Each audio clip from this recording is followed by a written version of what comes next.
하나님 앞에 찬양하시며 예배로 함께 나아가시겠습니다.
하나님은 영이시니 예배하는 자가 영과 진리로 예배할지니라.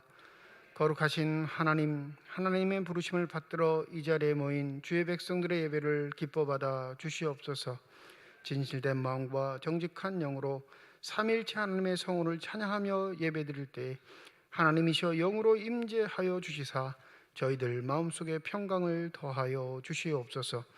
감사드리며 우리 주 예수 그리스도의 이름으로 기도드립니다. 아멘.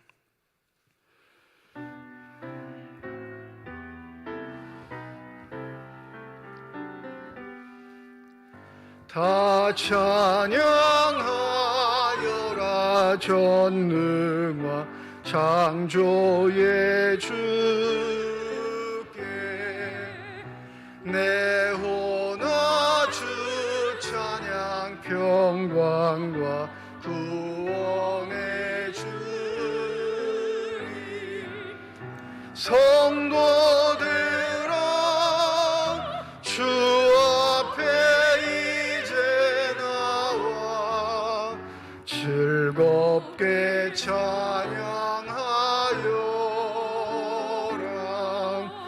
다 찬양하여라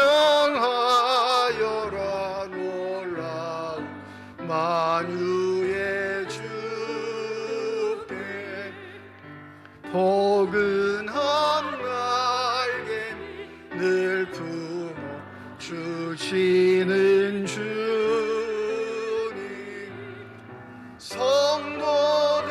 성도들아 주님의 뜻 안에서 내 소원 다 이루리라 다 찬양하여라 온몸과 마음을 바쳐 이 세상 앞에 다 나와 찬양 성도들아 기쁘게 소리 높여 영원히 찬양하여라.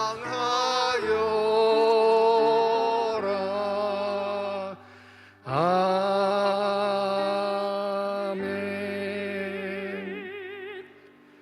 너희 의인들아 여호와를 즐거워하라. 찬송은 정직한 자들이 마땅히 할 바로다.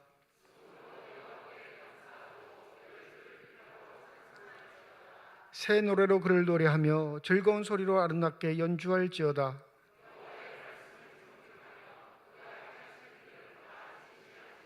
그는 공의와 정의를 사랑하시며 세상에는 여호와의 인자하심이 충만하도다.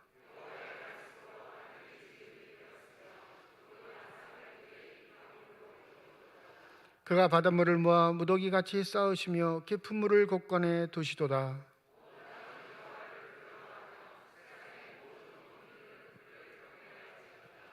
아멘. 우리 다 함께 참회의 기도를 하나님께 드립니다.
만일 우리가 우리 죄를 자백하면 그는 뉘푸시고 의로우사 우리 죄를 사하시며 우리를 모든 불의에서 깨끗하게 하실 것이라.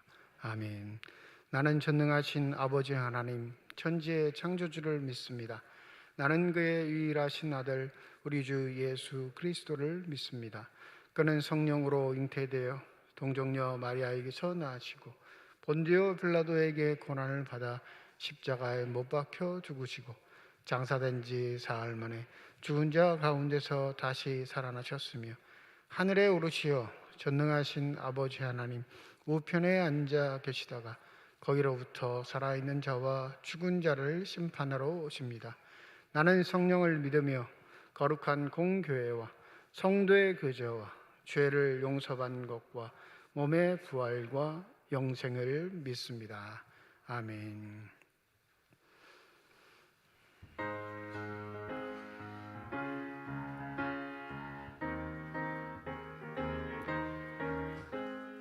주의 친절한 팔에 안기세 우리 마음이 평안하리니 항상 기쁘고 복이 되겠네. 영원하신 팔에 안기세 주의 팔에 그 크신 팔에 안기세 주의 팔에 영원하신 팔에 안기세 날이 갈수록 주의 사랑이 두루 광명하게 비치고 천성 가는 길 편히 가리니 영원하신 팔에 안기세 주의 팔에 그 크신 팔에 안기세 주의 팔에 영원하신 팔에 안기세 주의 보좌로 나아갈 때에 기뻐 찬미 소리 외치고 겁과 두려움 없어지리니 영원하신 팔에 안기세 주의 팔에 그 크신 팔에 안기세 주의 팔에 영원하신 팔에 안기세.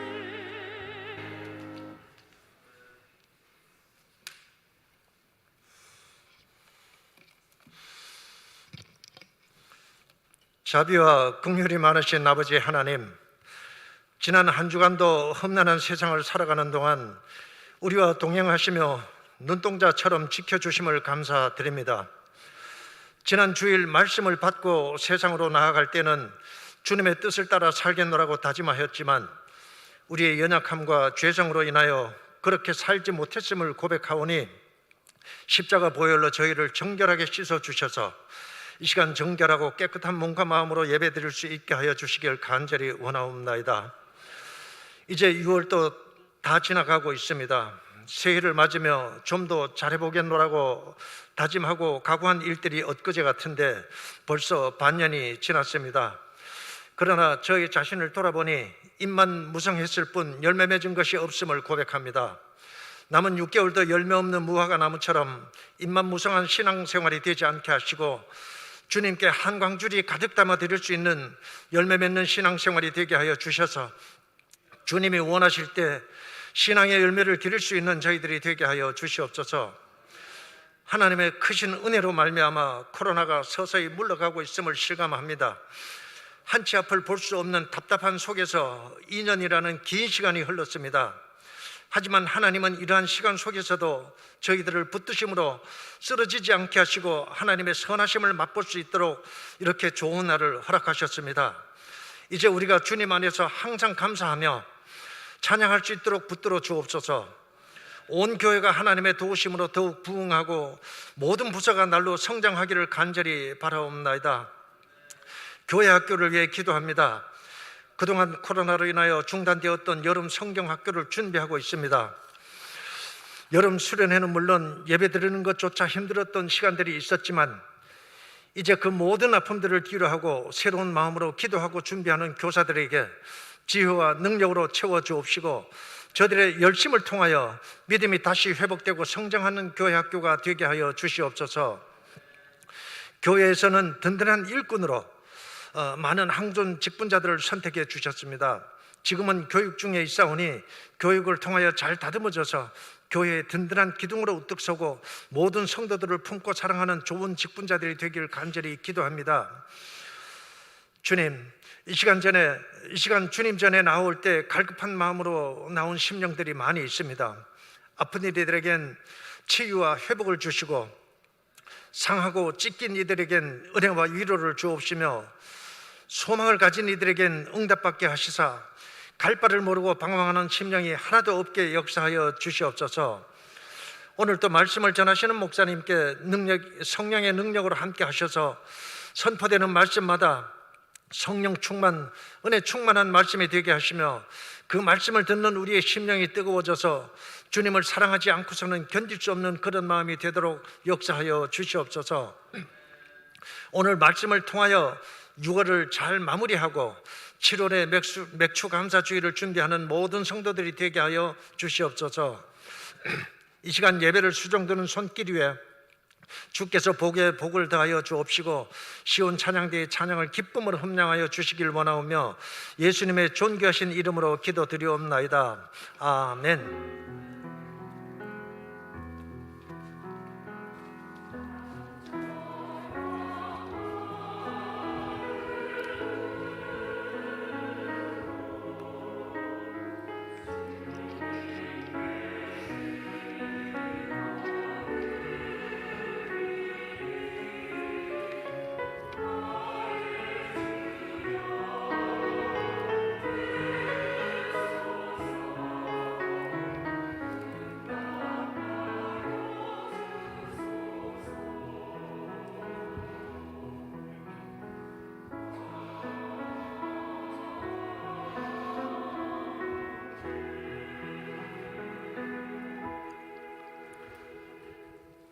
성령 강림 후 세 번째 주일 우리에게 주신 하나님의 말씀은 구약 성경 시편 77편 11절에서 20절까지의 말씀, 신약 성경 누가복음 9장 51절에서 62절까지의 말씀입니다.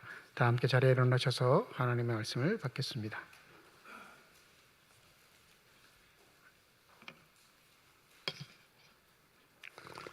오늘 우리에게 주시는 하나님의 말씀입니다.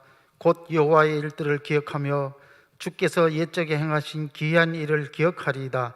또 주의 모든 일을 작은 소리로 읊조리며 주의 행사를 낮은 소리로 되뇌리이다. 하나님이여, 주의 도는 극히 거룩하시오니 하나님과 같이 위대하신 신이 누구오니까? 주는 기이한 일을 행하신 하나님이시라. 민족들 중에 주의 능력을 알리시고 주의 팔로 주의 백성 곧 야곱과 요셉의 자손을 속량하셨나이다. 셀라. 하나님이여, 물들이 주를 보았나이다. 물들이 주를 보고 두려워하며 깊음도 진동하였고 구름이 물을 쏟고 궁창이 소리를 내며 주의 화살도 날아갔나이다. 회오리 바람 중에 주의 우레소리가 있으며 번개가 세계를 비추며 땅이 흔들리고 움직였나이다.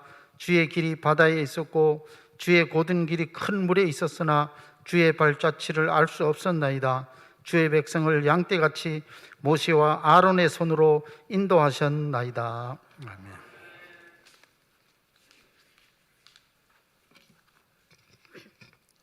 예수께서 승천하실 기약이 차감해 예루살렘을 향하여 올라가기로 굳게 결심하시고 사자들을 앞서 보내심에 그들이 가서 예수를 위하여 준비하려고 사마리아인의 한 마을에 들어갔더니 예수께서 예루살렘을 향하여 가시기 때문에 그들이 받아들이지 아니하는지라. 제자 야고보와 요한이 이를 보고 이르되, 주여, 우리가 불을 명하여 하늘로부터 내려 저들을 멸하라 하기를 원하시나이까? 예수께서 돌아보시며 꾸짖으시고 함께 다른 마을로 가시니라. 길 가실 때에 어떤 사람이 여짜오되 어디로 가시든지 나는 따르리이다. 예수께서 이르시되, 여우도 굴이 있고 공중에 새도 집이 있으되 인자는 머리 둘 곳이 없도다 하시고, 또 다른 사람에게 나를 따르라 하시니 그가 이르되, 나로 먼저 가서 내 아버지를 장사하게 허락하옵소서. 이르시되, 죽은 자들로 자기의 죽은 자들을 장사하게 하고 너는 가서 하나님의 나라를 전파하라 하시고, 또 다른 사람이 이르되, 주여, 내가 주를 따르겠나이다마는 나로 먼저 내 가족을 작별하게 허락하소서. 예수께서 이르시되, 손에 쟁기를 잡고 뒤를 돌아보는 자는 하나님의 나라에 합당하지 아니하니라 하시니라. 하나님께서 이 말씀을 통하여 우리에게 은혜 주시기를 원합니다. 아멘.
아멘.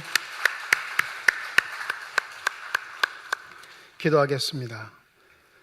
이 시간 우리들의 눈을 열어주시사 주 형상 바라보게 하여 주시옵시고 우리들의 귀를 열어주셔서 주 음성 듣게 하여 주시옵소서. 닫혀진 우리의 심령의 문이 성령의 은혜 가운데 활짝 열려지게 하여 주셔서 하나님 아버지 마음속에 품고 계시는 기쁨과 평안과 만족이 넘치는 복된 시간이 되게 하여 주시옵소서. 감사드리며 우리 주 예수 그리스도의 이름으로 기도드립니다. 아멘. 버킷리스트라는 단어가 있습니다. 많이들 들어보셨을 거예요. 이거 사전에서 찾으면 버킷리스트의 뜻은 죽음을 앞둔 사람이 죽기 전에 하고 싶은 일을 적은 목록이라고 이렇게 정의되어 있습니다. 죽기 직전에 어느 정도 시간이 있는데 그 죽음은 정해져 있어요. 본인이 알죠. 언제 죽겠다라는 걸 본인이 아는 그 순간부터 자신이 하고 싶은 일을 목록을 정하는 걸 버킷리스트라고 합니다. 목록을 정하는 이유는 뭘까요? 제한된 시간에 다 할 수는 없으니까 내가 원하는 거, 뜻하는 거, 좋아하는 거, 하지 못해본 것 이런 것을 목록으로 기록해서 순차적으로 그걸 이루고 삶의 후회를 남기지 않으려는 그런 태도입니다. 근데 먼저 작성하기 전에 주의하셔야 할 일이 있어요. 가장 중요한 건 내 자신에게 정직해야 합니다. 어떤 사람은 이 버킷리스트를 적을 때 자신이 좋아하는 걸 하려고 하는 사람이 있을 거예요. 그러면 자신이 뭘 좋아하는지 자기 스스로가 정직히 알고 있어야죠. 좋아하는 것보다 어떤 사람은 꼭 해야 할 일을 목록에 적는 사람이 있을 겁니다. 그러면 내가 꼭 해야 할 일이 무엇인가 자신 스스로에게 물어봐야 그 리스트가 나오지 않겠습니까? 어떤 사람은 해보지 못한 일을 하고 싶어 할 수도 있습니다. 지금까지 살아오면서 한 번도 기회가 되지 못해서 해보지 못한 일. 그것도 역시 자신 스스로에게 정직하게 물어봐야 되지 않겠어요? 정말 해보지 못한 일 중에 하고 싶은 것이 무엇인지. 의미는 똑같지만 목록의 내용들은 다 다를 겁니다. 어떤 사람은 좋아하는 음식을 먹으려고 할 거고요. 어떤 사람은 해보지 못했던 활동을 하려고 할 거고요. 어떤 사람은 여전히 사랑하고 있는 가족들을 위해 자신이 해야 할 일들을 목록에 넣는 사람들도 있을 겁니다. 이 허영만 씨 잘 아시죠? 허영만 씨가 그린 만화책 중에 식객이라는 만화책이 있습니다. 아주 공전의 히트를 쳤죠. 저도 전지를 다 사서 2번 정도 읽은 기억이 있는데 그 만화의 주인공 중에 성찬 씨라는 사람이에요. 성찬이라는 사람인데 트럭을 가지고 음식물 재료를 놓고 온 도시를 돌아다니면서 만나는 사람들의 이야기를 그 만화책에 이제 기술을 하고 있는데 한 대목에 이런 게 있습니다. 죽음을 앞둔 한 남자가 이 성찬 씨에게 부탁을 합니다. 전국을 돌아다니니까 자기가 어렸을 때 배고플 때 먹었던 쌀이 있는데 그 품종을 기억하지 못하겠다는 거예요. 그런데 자신이 백방 노력해서 그 어떤 쌀들인지 다 구입해서 지금까지 먹어봤는데 그 쌀을 못 먹어봤다라는 거죠. 어렸을 때 먹었던 그 쌀, 그 맛이 아니라는 거예요. 그래서 이 성찬 씨에게 부탁을 합니다. 제발 죽기 직전에 그 쌀 한 주먹만 먹었으면 소원이 없겠으니 구해달라고 부탁을 합니다. 내용의 결과는 결국 그 부탁을 한 사람이 이 성찬 씨가 구해온 쌀 한 주먹을 먹고 눈물을 흘리면서 죽는 장면으로 그 만화가 그 편이 끝납니다.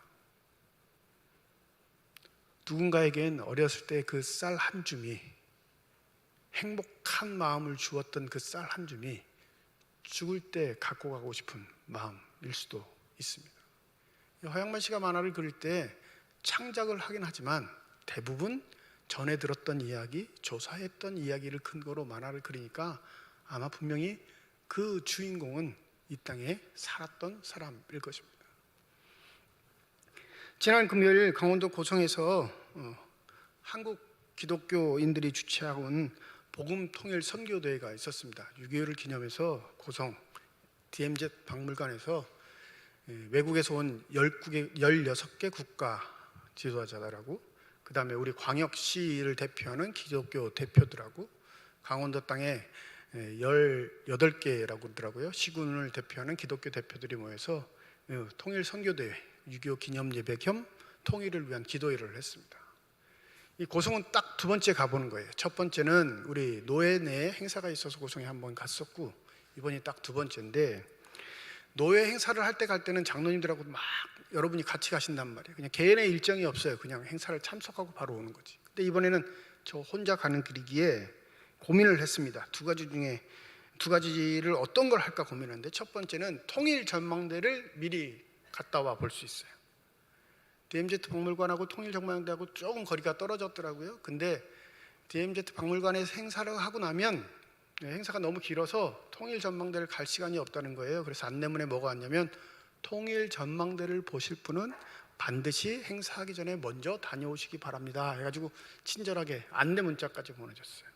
한 번도 가본 적 없거든요. 육안으로 볼 수 있는 북녘 땅, 그 볼 수 있는 길, 이게 한 가지 선택이었고, 또 한 가지는 돈가스를 먹는 일이었습니다. 돈가스. 고성에 우리 대한민국의 3대 돈가스 집 중에 한 집이 있다는 거예요. 혹하지 않으세요? 별로 안 좋아하시나 돈가스? 뭘 선택했을까요? 저를 아시는 분은 아실 거예요. 뭐 100% 돈가스지 그러실 거예요. 맞습니다. 돈가스 먹었어요. 아예 갈 때부터 돈가스 집 주소를 찍고 갔습니다. 돈가스를 먹고 행사에 참석했으니까 통일 전망대는 못 갔다 온 거예요. 근데 만나는 모든 목사님들에게 물어보니까 다 통일 전망대를 갔다 오셨대요. 수준이 안 되는 저만 안 간 거예요. 본인들은 다 통일 전망대 보시고 그리고 기도에 참석했는데, 저는 먹고 싶은 돈가스 사 먹으라고 통일 전망대를 못 갔다 왔죠. 먹고 나서 후회가 안 됐으면 참 좋았을 텐데, 먹고 나서 후회된 게 뭐냐면, 우리 동네 돈가스가 더 맛있다라는 그런 결론을 내리니까 더 후회가 되더라고요. 후회되지 않는 선택을 하기 위해서 목록을 만들어요. 정말 나에게 유익한 것이 무엇인가 만들기 위해서 목록을 만드는데, 왜 이 말씀을 드리냐면, 오늘 21절에 보면 예수께서 승천하실 기약이 자가매라는 말이 기록되어 있습니다. 이걸 구약에서 찾아보면 열왕기하 2장 1절에 엘리야에 관해서 기록을 하고 있는데, 엘리야는 죽음을 맛보지 않고 하늘로 올라간 존재지요. 그래서 열왕기하 2장 2절에 이렇게 기록하고 있습니다. 엘리야를 하늘로 올리고자 하실 때, 이 하늘로 올리시다라는 단어와 이 승천하시다라는 단어를 동일한 단어를 씁니다. 즉 아버지 하나님의 부름이 얼마 남지 않았다는 것을 예수께서 정확히 알고 계셨기에, 예수는 목록을 작성하고 계시지는 않지만 자기의 행동, 말씀, 태도를 통해 버킷리스트를 우리에게 알려주고 계신 겁니다. 오늘 본문으로 본 누가복음 9장 51절부터 19장 28절까지 예수께서 갈릴리 지역을 떠나서 예루살렘으로 올라가는 일이 어떤 일들이 벌어졌는지에 대한 이 기록을 누가는 하고 있어요. 굉장히 길죠. 9장 51절부터 19장 28절까지가 길에서 벌어진 이야기를 기록하고 있는 거예요. 갈릴리에서부터 예루살렘까지 올라가는 길. 이 마태는 2장 적어요. 갈릴리에서 예루살렘까지 올라가는 길에 벌어진 일을 마태는 2장 적고 마가는 1장만 적습니다. 근데 놀랍게도 누가는 10장이나 훨씬 넘는, 뿐만 아니라 누가복음 전체를 따졌을 때는 이 비중이 40%나 됩니다.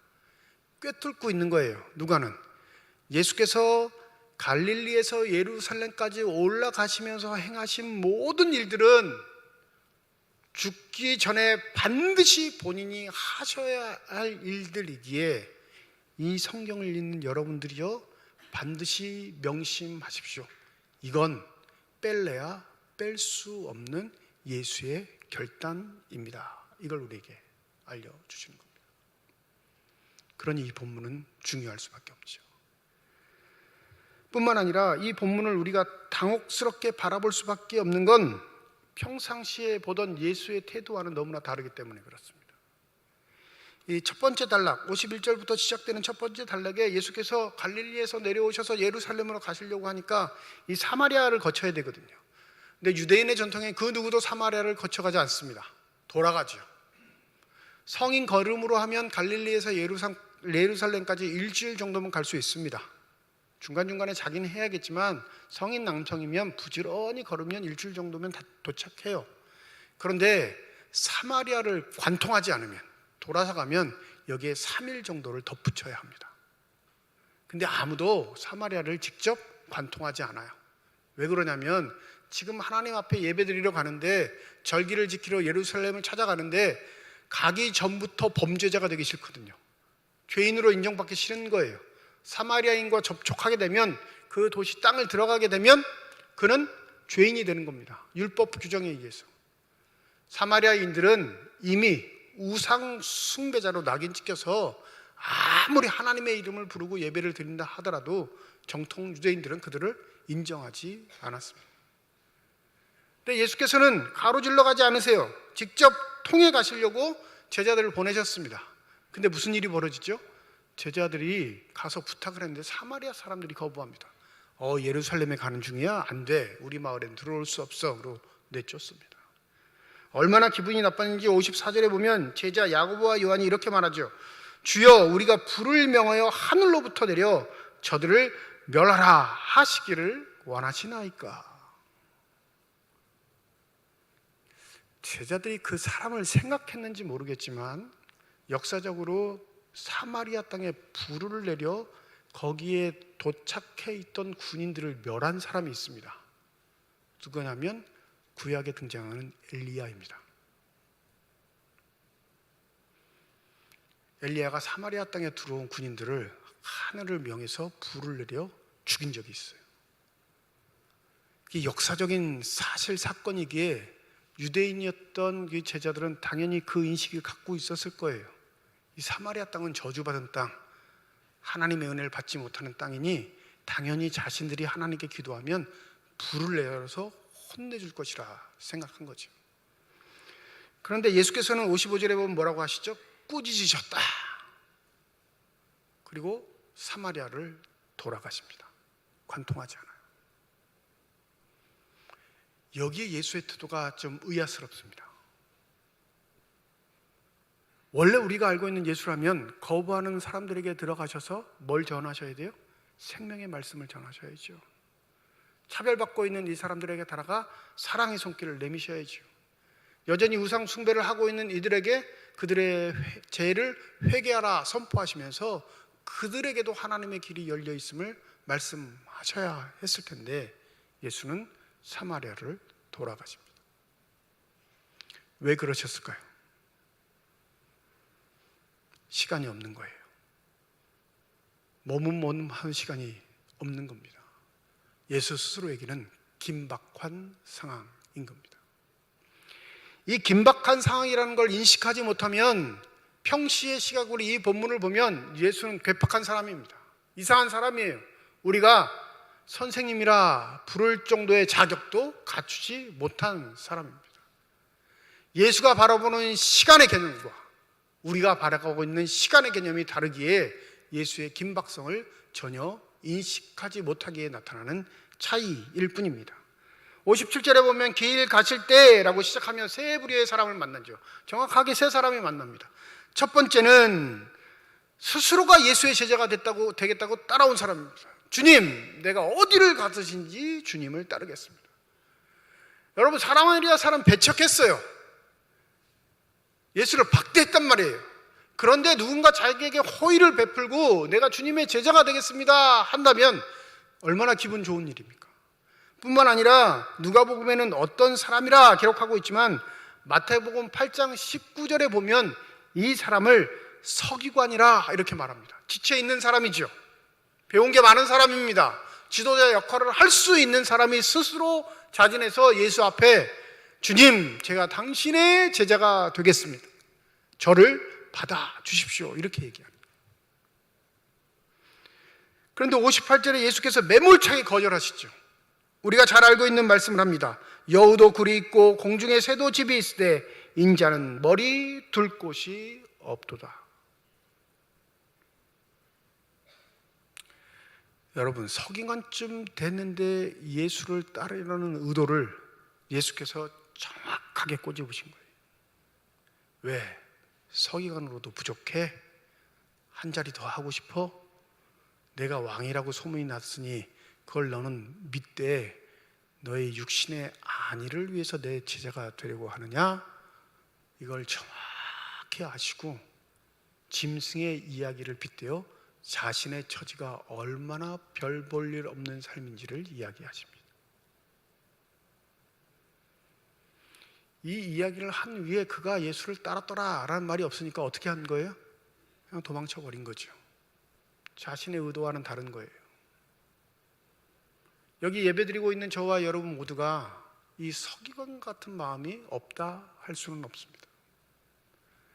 예수를 믿고 좀 편안해지는 것, 예수를 믿고 좀 강건해지는 것, 지금보다 나은 삶을 원하는 건 우리의 보편적인 심정이에요.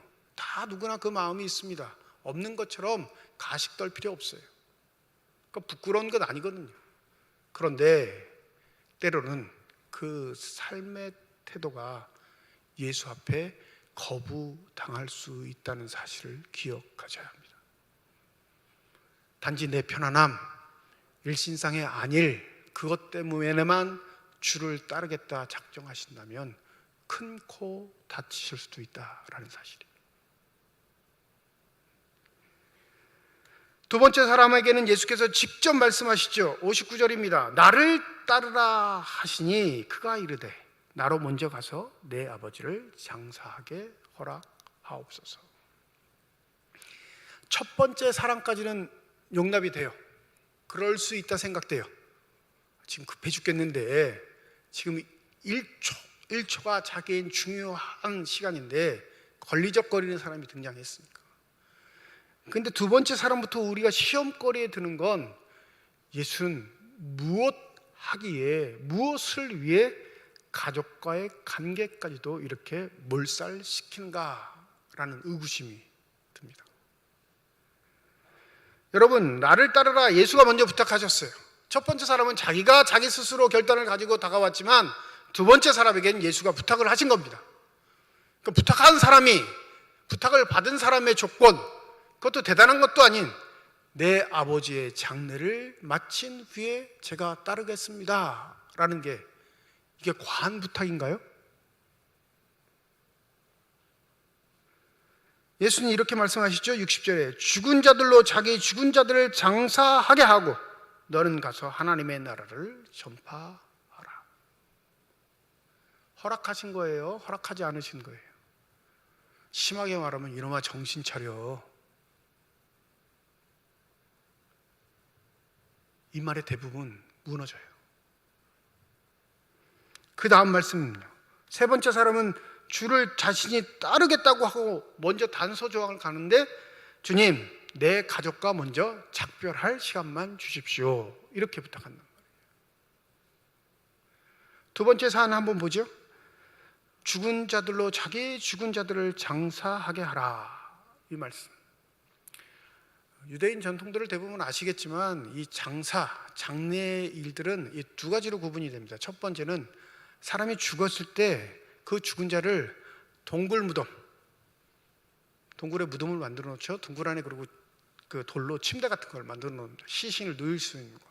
거기에 안치하는 게 1차 장례예요. 그러니까 사람이 죽으면 그 시신을 그 동굴 무덤에다가 안치하는 게 1차 장례입니다.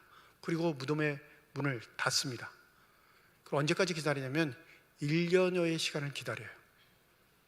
100골이 될 때까지. 그럼 1년여쯤 지난 다음에 다시 동굴의 문을 열고 100골이 된 뼈들을 모아가지고 항아리에 담습니다. 그리고 항아리에 뚜껑을 덮어요. 그리고 이름을 기록하죠.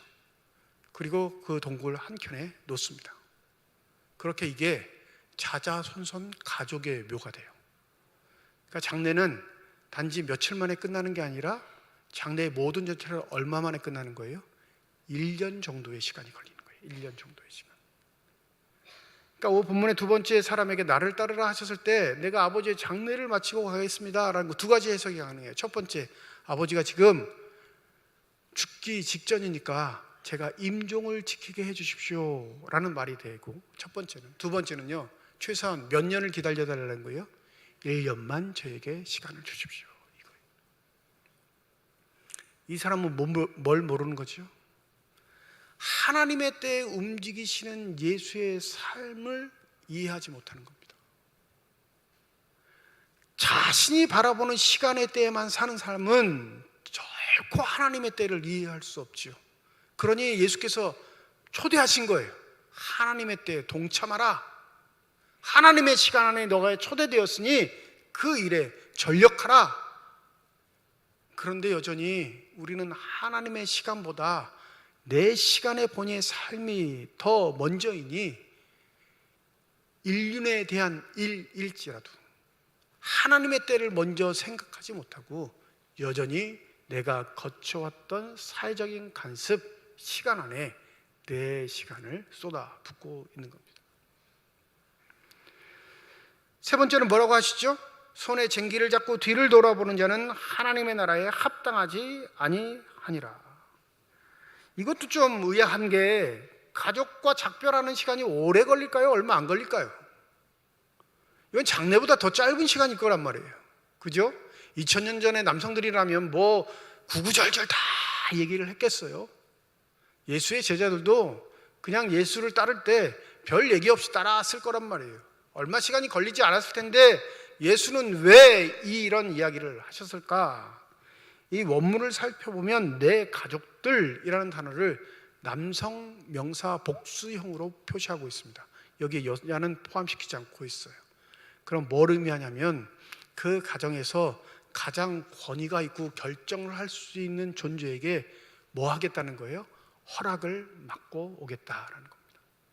주도권이 누구에게 있어요? 자신에게 있지 않고 그 가족 구성원 중 가장 높은 지체를 가진 남자가 갖고 있는 거예요. 그러니 예수님의 허락보다 누구의 허락을 먼저 받기를 원하는 거예요? 가족의 허락을 먼저 받기를 원합니다.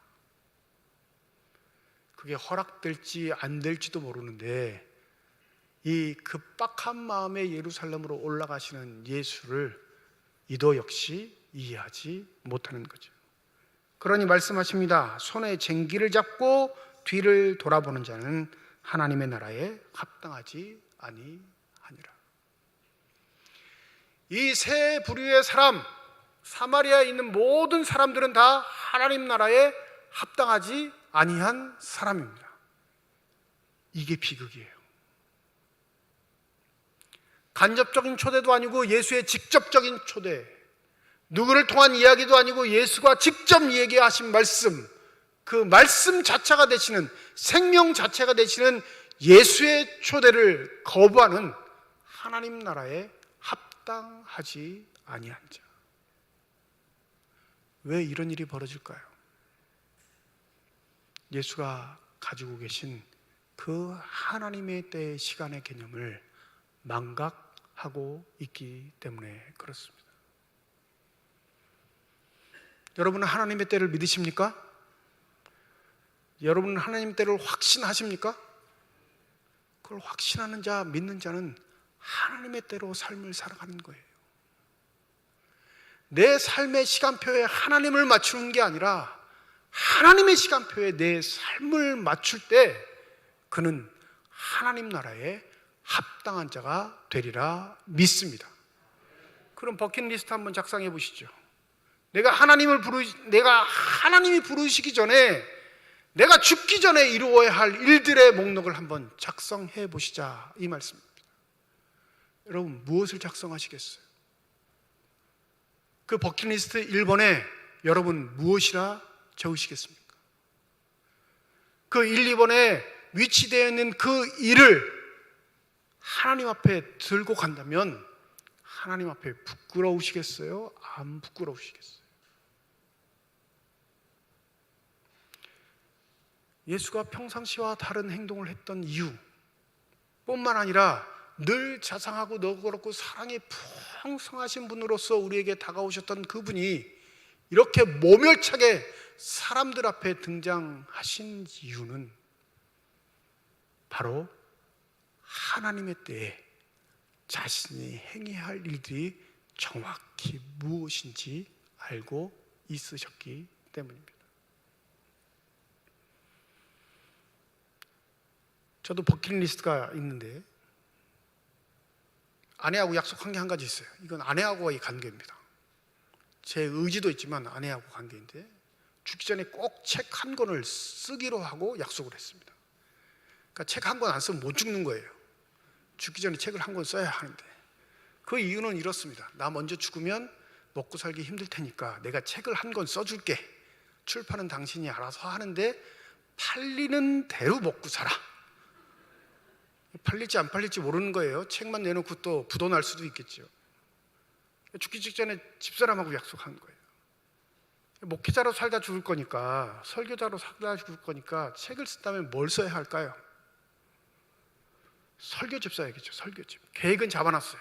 설교집을 딱 한 권 쓰는데 성경이 66권이니까 성경 한 권에 한 편씩만, 그러니까 66편의 설교만 딱 기록하고 책으로 출판한다.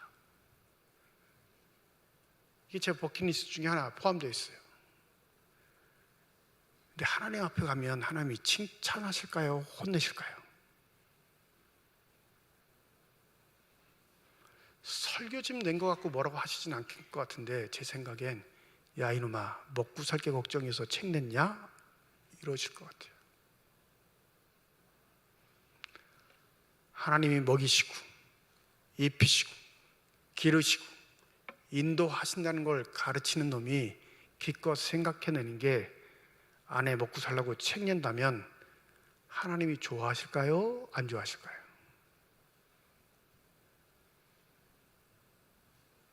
하나님의 제자로 사는 건 나에게 맡긴 사명을 잊지 않는 겁니다.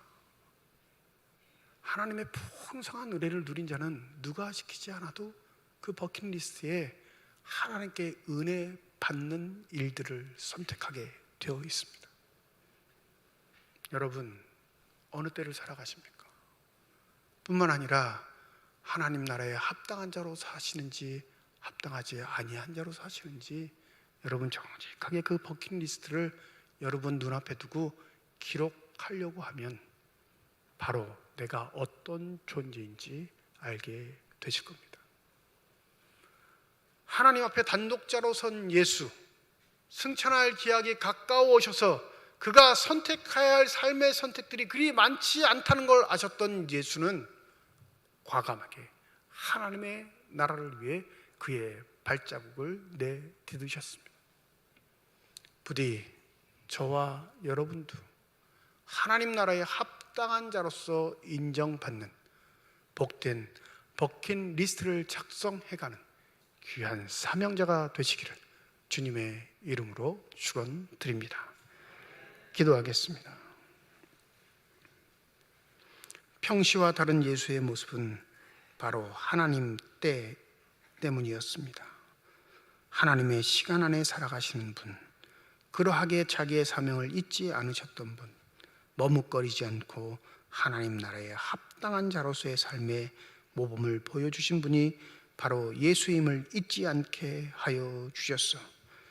우리의 이목을 흐트리고 우리의 관심사를 여러 곳에 두게 하는 그 번잡스러운 삶을 정리하게 하여 주시사 하나님 나라의 합당한 자의 삶이 무엇인지 다시금 되돌아볼 수 있는 모든 주의 자녀들이 되게 하여 주시옵소서.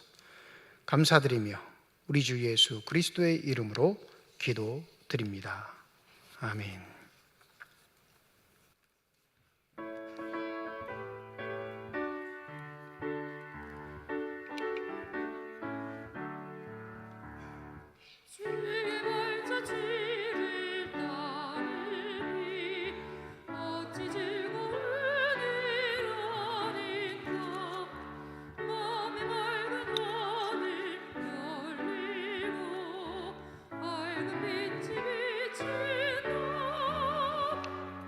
발자취를 따라가자 기쁜 마음으로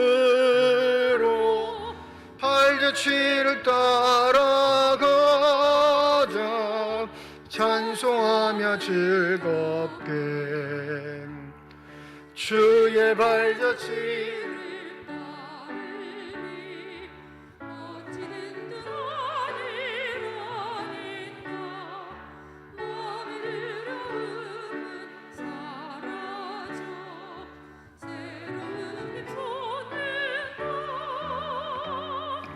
발자취를 따라가자 기쁜 마음으로 발자취를 따라가자 찬송하며 즐겁게 아멘. 강석철 장로님 가정에서, 김홍백 장로님 가정에서, 윤재면 장로님 가정에서, 최계원 집사님 가정에서, 정연선 성도님 가정에서, 김영숙 집사님 가정에서 건축헌금 드리셨습니다. 하나님의 은혜와 사랑을 진심으로 감사드립니다. 거룩한 주일 우리를 부르시고 그 부르심에 합당한 대로 주 앞에 나와 예배드리게 하여 주시고 나올 때 빈손으로 나오지 아니하고 주 앞에 드릴 수 있는 예물 있게 하심을 감사드립니다.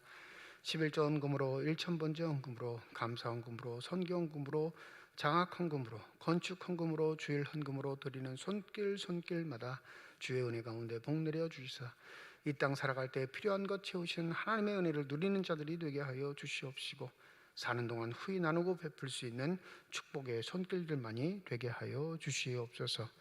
이 예물이 쓰여지는 곳 하나님의 나라의 사랑이 널리 증거되게 하여 주시옵시고 하나님의 이름으로 심겨지게 될 때 30배, 60배, 100배의 결실을 통하여 여전히 우리를 통해 일하고 계시는 하나님의 권세와 능력이 나타나는 거룩한 예물만이 되게 하여 주시옵소서. 예물을 드릴 때 기도의 제목을 담아 드리는 손길과 가정이 있음을 주께서 아십니다.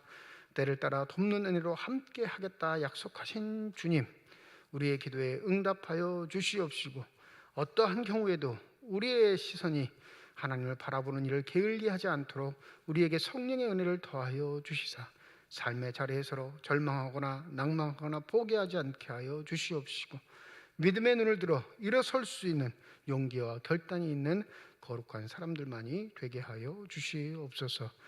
주의 몸된 교회와 하나님의 나라를 위해 수고하고 애쓰는 많은 일꾼들이 있습니다.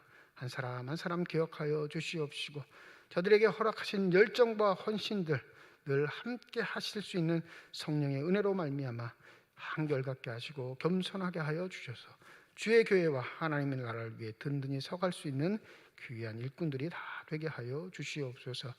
병상에 누워있는 환우들 주님께서 하시오니 한 사람 한 사람 어루만져 주시옵시고 능력의 손길 내미시사 안수하여 주실 때 저들의 질병과 고통과 아픔들이 깨끗이 치유함받는 놀라운 축복이 있게 하여 주시옵소서. 6.25 한국전쟁이 발발된 지 72주년이 되는 해입니다. 전쟁의 상흔이 아직도 남아있고 전 세계에서 유일한 분단국가로 살아가고 있는 이 땅을 주께서 아시오니 우리에게 주의 사랑 허락하여 주셨사오니 사랑의 마음을 들고 믿음으로 기도하게 하여 주셔서 하나된 민족, 하나님을 온전히 섬길 수 있는 귀한 민족 될 때까지 늘 기도와 이 일에 앞장설 수 있는 믿음의 거룩한 동역자들이 다 되게 하여 주시옵소서. 아직도 전쟁으로 인하여 고통당하고 있는 많은 사람들이 있음을 주께서 아시오니 그에게다가 위로자 되시고 치유자 되어 주셔서 함께 더불어 살아갈 수 있는 아름다운 나라 이룰 수 있도록 믿는 저희들이 먼저 앞장설 수 있는 복된 결단들이 있게 하여 주시옵소서.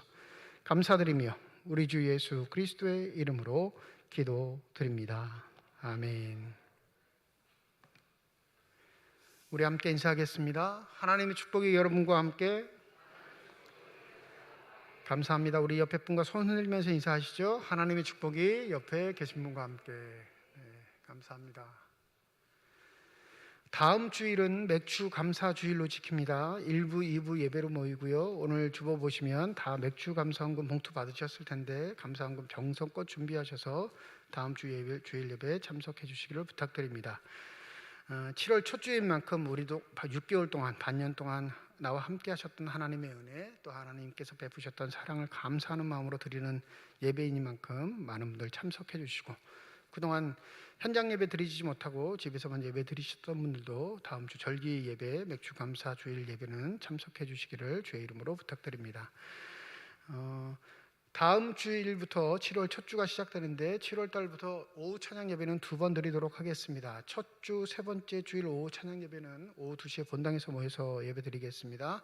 다음 주일이 첫 주니까 맥주 감사 주일 1부, 2부 예배 드리시고요. 다음 주엔 점심 식사를 제공합니다. 점심 식사 하신 이후에 2시에 오후 찬양 예배도 함께 참석하시면 되겠습니다.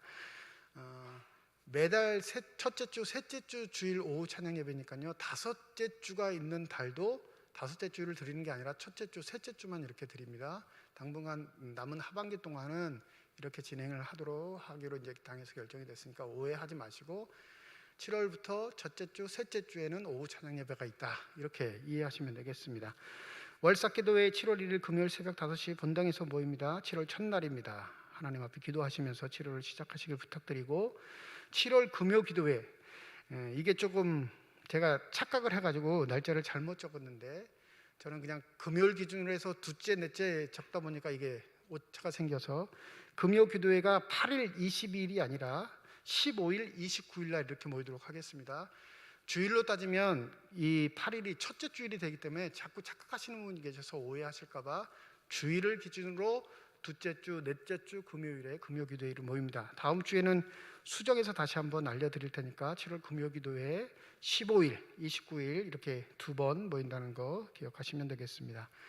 다음 주일 1부, 2부 예배 시에 맥주 감사주일 예배 드리면서 성찬 예식을 거행합니다. 세례를 받으신 분들은 성찬 예식에 참여하실 수 있습니다. 한 주간 동안 기도로 준비해 주시고 그동안은 일회용품을 썼는데 다음 주에는 우리가 해오던 대로 포도즙과 준비된 빵으로 성찬 예식을 거행합니다. 한 주 동안 준비해 주시고 또 종종 문의하시는 분이 계신데 우리 교단에서 아동 세례를 허락하긴 했습니다. 그러니까 아동부에 있는 친구들에게 세례를 베풀 수 있는 법적인 규정들은 마련했는데 지금 문제가 뭐냐면 그 아동들의 세례를 교육할 수 있는 교본은 만들지 않았어요. 그래서 섣불리 진행하는 것보다 아동들을 교육할 수 있는 세례 교육을 할 수 있는 교본도 나오고 절차상 큰 문제가 없을 때 진행하는 게 좋겠다 싶어서 저희 교회는 아직 보류하고 있습니다. 그래서 기존에 세례받은 교인들이 성찬 예식에 참여할 수 있으니까 여러분들은 그거는 좀 양해해 주시면 감사하겠습니다. 항전직 당선자 교육 2부 예배 12시 30분에 사천 성가대실에서 모입니다. 2022년 교회학교 여름 행사 일정을 알려드립니다. 유치부는 7월 16일 토요일과 17일 양일간, 아동부는 7월 17일 주일날 하고 그 다음 주입니다. 23일 토요일과 24일 주일, 중고등부는 20일 금요일과 24일 주일까지 동일하게 다 교회에서만 진행하는데 여러분들 일정 잘 확인하셔서 우리 자녀들 여름 행사 수련회 잘 참석할 수 있도록 협력해 주시고 지금 3년 만에 시작하는 여름 행사하고 수련회니까 여러분의 많은 기도와 관심이 필요합니다. 찬조도 해주시고요. 찾아가서 격려도 해주시고 또 응원도 해주셔야 교회가 힘을 얻고 든든히 서가게 될 것입니다. 이 일을 위해서 공예배자들은 모두 다 여름 성경학교를 위한 기도 제목을 다 기도해 주시고 여러분 개인 기도하실 때도 이 여름 수련회 행사를 위해서 함께 기도해 주시면 감사하겠습니다. 하늘소리 찬양단 단원을 모집합니다. 오후 찬양 예배가 드려지면 이제 오후 찬양 예배 찬양팀인데 지금 인원이 좀 부족하기도 해서 우리 대부분 이렇게 말하면 청년들이 하면 되죠. 이렇게 하고 자기의 일을 다 미뤄요. 그러니까 청년들이 힘들어지는 겁니다. 할 일도 많은데. 그래서 가능하시면 집사님 중에, 권사님 중에, 장로님도 괜찮습니다. 그 장로가 어떻게 서서 괜찮습니다. 찬양하는 걸 하나님께 드리는 거지 사람 앞에 보이는 건 아니니까 마음에 감동이 되시는 분은 한 달에 2번 찬양하시는 거니까 싱어 하시고 싶으신 분, 악기에 재능이 있으신 분들은 꼭 우리 박혜원 목사님께 신청하셔서 함께 섬기시는 일에 동참해 주시면 감사하겠습니다. 중부지역 노예협의회 선교대회가 27일 월요일 오전 11시 대전 노회관에서 개최됩니다. 우리 총대로 오석철 장로님 참석하시는데 잘 다녀오실 수 있도록 기도해 주시고 전국노예 사회봉사부 총무 워크숍이 28일 화요일 오후 1시에 서울에 있는 100주년 기념관에서 있습니다. 제가 다녀오게 됩니다. 노예 이단 사이비 대책 세미나 오늘입니다. 오늘 저녁 7시 30분 동해교회에서 있는데 강사로 누가 오시냐면 울산대 이정훈 교수가 옵니다. 요즘 성경적 세계관이라는 책을 내서 베스트셀러가 됐는데 좀 모시기 힘든 강사인데 우리 노예에서 어떻게 모시게 되셨습니다. 이단 사입이 이 이야기도 하겠지만 성경적인 세계관으로 어떻게 살아가야 하는가, 아마 이게 강의의 초점이 될 텐데 관심이 있으신 분들은 오늘 저녁 7시 30분 동해교회에서 있으니까 참석하셔도 되겠습니다.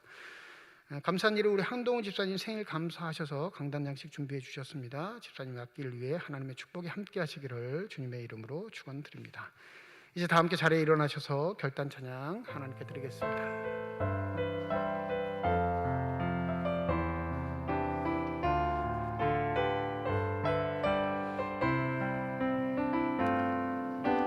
주님 다시 오실 때까지 나는 이 길을 가리라.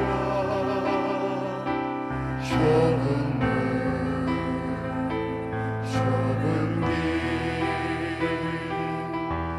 나의 십자가서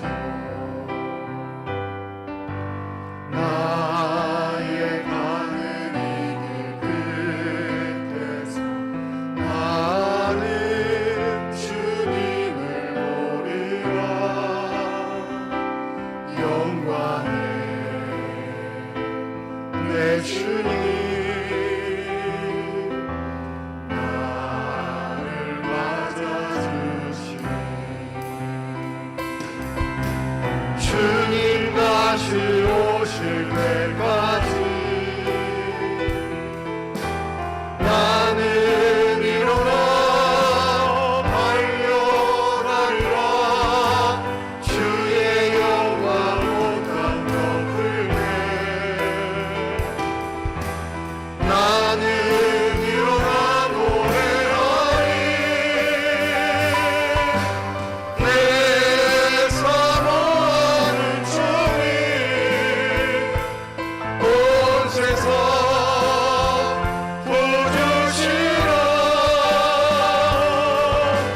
내 사모하는 주님 영광의 왕이시라. 내 사모하는 주님 온 세상 부주시라. 내 사모하는 주님 영광의 왕이시라.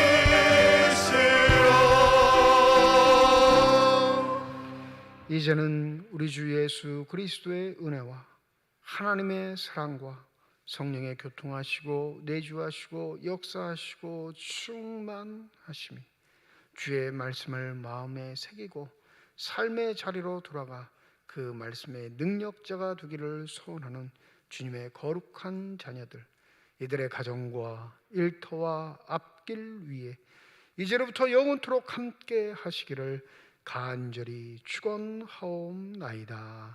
아멘.